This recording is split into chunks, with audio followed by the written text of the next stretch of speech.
2025 ಗುರಿಯನ್ನು ಬದಲಾವಣೆಯ ಶಿಕ್ಷಣ ಭವಿಷ್ಯದ ಒಂದು ನಿರ್ಮಾಣ ಅಂತಕ್ಕಂಥದ್ದು ಗುರಿಯನ್ನು ಸರ್ಕಾರ ಇಟ್ಕೊಂಡು 2025-26 ಪ್ರತಿ ವರ್ಷನೂ ಇದು FLN ಇರುವುದೇ, ಆದರೆ ಈ ವರ್ಷದ FLN ವಿಶೇಷವಾಗಿದೆ. FLN ಅಂದ್ರೆ ಮೊದಲ ಅದರ meaning fundamental literacy and numeracy. ಈ FLN-ನಲ್ಲಿ ನೆಕ್ಸ್ಟ್ ಈ FLN-ನಲ್ಲಿ ಸುಮಾರು ಎಷ್ಟನ್ನ 14 ಕಲಿಕಾ ಫಲಗಳಿದಾವೆ. ಆ 14 ಕಲಿಕಾ ಫಲಗಳು ಅಂತಂದ್ರೆ ಭಾಷೆಯಲ್ಲಿ 8 ಬರ್ತಾವೆ, 9 ಬರ್ತಾವೆ. ಇದರಲ್ಲಿ ಗಣಿತದಲ್ಲಿ 8 ಬರ್ತಾವೆ. ಒಟ್ಟು 17 ಕಲಿಕಾ ಫಲಗಳಿದಾವೆ. ಈ 17 ಕಲಿಕಾ ಫಲಗಳಲ್ಲಿ ರೂಬಿಕ್ಸ್ ಅಂತ ಬರ್ತಾವೆ. ಅದರಲ್ಲಿ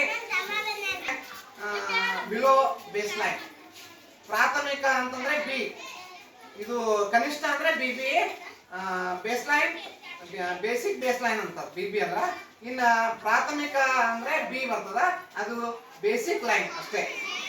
ಇನ್ನ ಪ್ರಾವೀಣ್ಯತೆ ಅಂದ್ರೆ ಪ್ರಫಿಯನ್ಸಿ ಆಫ್ ಆರ್ ಪರ್ಫೆಕ್ಟ್ ಅಂದ್ರೆ ಇನ್ನೂ ಪರಿಪೂರ್ಣ ಅನ್ಲಕ್ಕೇನು A ಗ್ರೇಡ್ ಬಂದಾಗ ಮಾತ್ರ ಅವ್ನು ಪರಿಪೂರ್ಣ ಆಗ್ತಾನಂತ ಅಂತಕ್ಕಂಥ ಮಾತು. ಇನ್ನು ಸುಧಾರಿತ ಅಂದ್ರೆ ಪೂರ್ತಿ ಅಚೀವ್ಮೆಂಟ್ ಆಗಿರ್ಬೇಕು. ಅವ ಹೇಳಿದ್ದನ್ನ ಓದ್ಲಿಕ್ಕೆ ಬರಬೇಕು, ಬರೀಲಿಕ್ಕೆ ಬರಬೇಕು, ಲೆಕ್ಕ ಬಿಡಿಸ್ಲಿಕ್ಕೆ ಬರಬೇಕು. ಇವೆಲ್ಲವುಗಳನ್ನು ಸಾಧಿಸಿದ ಮಗು ಮಾತ್ರ A ಗ್ರೇಡ್ ನಲ್ಲಿ ಬರ್ತಾರೆ. ಅಂದಾಗ ಮಾತ್ರ ಇದು ನಮ್ಮ FLN ಸಾಧಿಸಿಕೊಂಡು ನಾವು ಹೇಳ್ಬೋದು.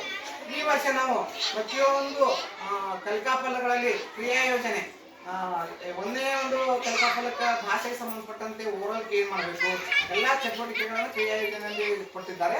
ಅದೇ ರೀತಿ ಲಿಖಿತ ರೀಡಿಂಗ್, ಬರವಣಿಗೆ ಏನೇನು ಬಳಸಬೇಕು, ಬರವಣಿಗೆ ಸಾಮರ್ಥ್ಯಕ್ಕೆ ಸಂಬಂಧಪಟ್ಟಂತೆ ಮೆಡಿಕಲಿ ಕಾರ್ಡ್ಗಳದಾವೆ, ಅವುಗಳೆಲ್ಲ ಮಕ್ಕಳು ಓದಲಿಕ್ಕೆ ಹಚ್ಚಬೇಕು, ಓದಿದ್ರೆ ಬರೀಲಿಕ್ಕೆ ಹಚ್ಚಬೇಕು.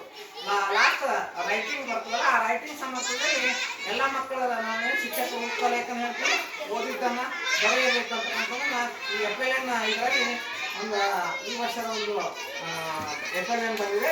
ಅದಕ್ಕಾಗಿ ಪ್ರತಿಯೊಬ್ಬ ಶಿಕ್ಷಕರು ಎಲ್ಲ FLN ಶಾಸಕರು A ಎಂದು ಹಾಕಬೇಕು.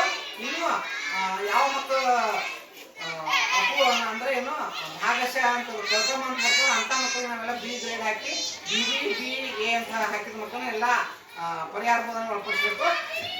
ಪರ್ಫೆಕ್ಟ್ A ಗ್ರೇಡ್ ಹಾಕಿರ್ತಕ್ಕಂಥ ಆ ಮಕ್ಕಳು ಮಾತ್ರ B ಮತ್ತು B ಹಾಕಿರ್ತಕ್ಕಂಥ ಮಕ್ಕಳನ್ನ ಪರಿಹಾರ ಬೋಧನೆ ಒಳಪಡಿಸಬೇಕು.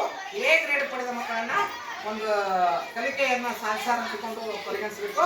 ಆ ಮಕ್ಕಳಿಗೆ ಈ ಒಂದು ಕ್ರಿಯಾ ಯೋಜನೆಯನ್ನ ಏರ್ಪಡಿಸಿ ಪ್ರತಿಯೊಂದು ಮಗುವಿಗೂ ಪ್ರತಿ ದಿವಸದ ಅಂದ್ರೆ ಕ್ಯಾಲೆಂಡರ್ ಯಾವ ಟೈಪ್ ನಾವು ಮಾಡ್ತೀವಿ ಆ ಟೈಪ್ ಸಚೇತನ, FLN, ಸೇತುಬಂಧ ಮತ್ತು ಕಲಿಕೆ ನಿಧಾನಗತಿ ಕಲಿಕಾ ಮಕ್ಕಳು ಆ ಎಲ್ಲ 4 ಅಂಶಗಳನ್ನು ಒಳಗೊಂಡು ಈ FLN ಸಾಧಿಸಬೇಕಂತಕೊಂಡು ನಮ್ಮ ಒಂದು ಮೀಟಿಂಗ್ ಹೇಳ್ತಾರೆ. ಅದಕ್ಕೆ ದಯವಿಟ್ಟು ಎಲ್ಲ ಶಿಕ್ಷಕರು ಇದಕ್ಕೆ ಸಹಕಾರ ಕೊಟ್ಟು ನೀವು ಕೂಡಿ ಎಲ್ಲರೂ ಇದನ್ನ ಯಶಸ್ವಿಗೊಳಿಸೋಣ ಅಂತ ಹೇಳ್ತಾ ಇವತ್ತಿನ ಒಂದು ಸಭೆಯ ಮುಖ್ಯಾಂಶಗಳನ್ನ ನಾನು ನಿಮಗೆ ತಿಳಿಸ್ತಾ ಇದ್ದೀನಿ.